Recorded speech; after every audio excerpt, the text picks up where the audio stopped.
Hey, sweetheart. Welcome to Coffee with Podge. Time for our simultaneous sip. I'm actually drinking out of my Tyler mug today. Anyway, by popular demand, you'd asked for a video on how to manage stress, and so that's going to be our topic for today. So I'm going to divide it into a few categories. Things you can do mentally, things you can do physically, and things to try to avoid. So I was reading this interesting article. I thought you being a psych major, you could appreciate this. That they asked two groups of people. They basically told them to imagine they had a surgery coming up. The first group, they told them that there was a 70% chance that the surgery would have a good outcome. And those people, obviously, when they asked how they felt about the surgery, rated it pretty well. The other group, they told them that the surgery had a 30% chance of having a bad outcome. And not surprisingly, with that negative frame, they were all very nervous about the upcoming surgery. They then told the people that originally had framed it positively, 70% success rate, and they said, well, you could also look at it as a 30% failure rate. And now that group also saw the surgery as negative. But when they went to the group that originally had framed it as negative and said, well, you could also frame this as a 70% chance that it's going to have a good outcome, they still rated the surgery badly. So it was easy to move someone from a positive frame of mind to a negative frame of mind, but not the other way around.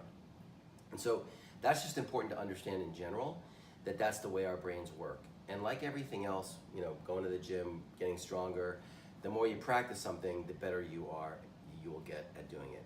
So my general advice is, let's imagine you've got a really stressful week coming up. You've got exams, you've got sorority stuff, social stuff. You don't know how you're going to fit it all in, and here it is, maybe 11 o'clock on a Sunday morning. You're still a little bit hungover from the night before, and you're just feeling mega stressed.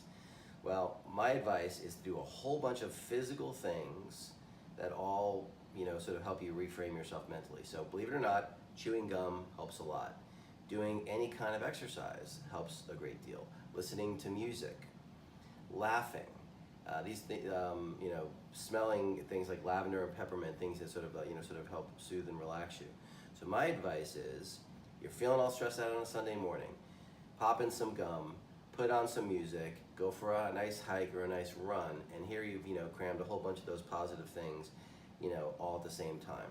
Then you come back to your dorm room from a great run or a great hike, and you have your lavender or your peppermint incense or something like that, helping you relax. Maybe you're having a cup of lavender tea, and write down on a piece of paper 5 things that you feel really grateful for.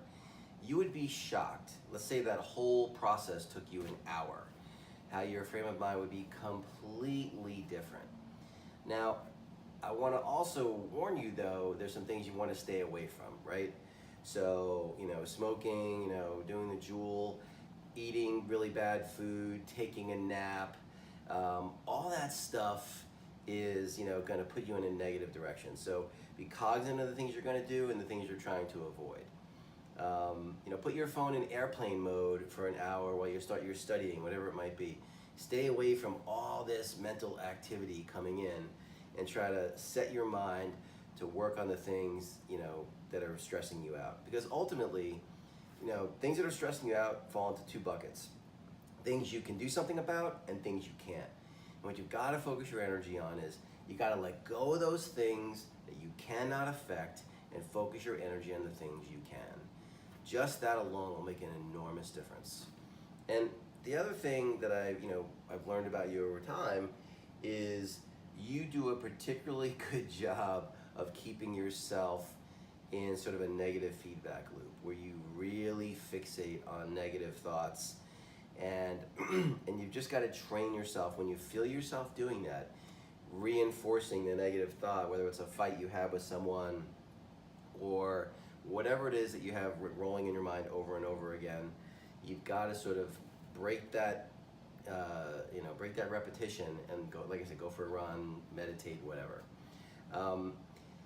The other thing you can do is help others, right? So again, I know you're stressed for time, but as weird as it's going to sound, taking an hour or 2 out, volunteering your time, tutoring someone, volunteering at a soup kitchen, whatever it might be, doing something for others instead of yourself just the contrast of other people's lives and yours, and feeling like you're being useful and productive and helping other people will help you enormously.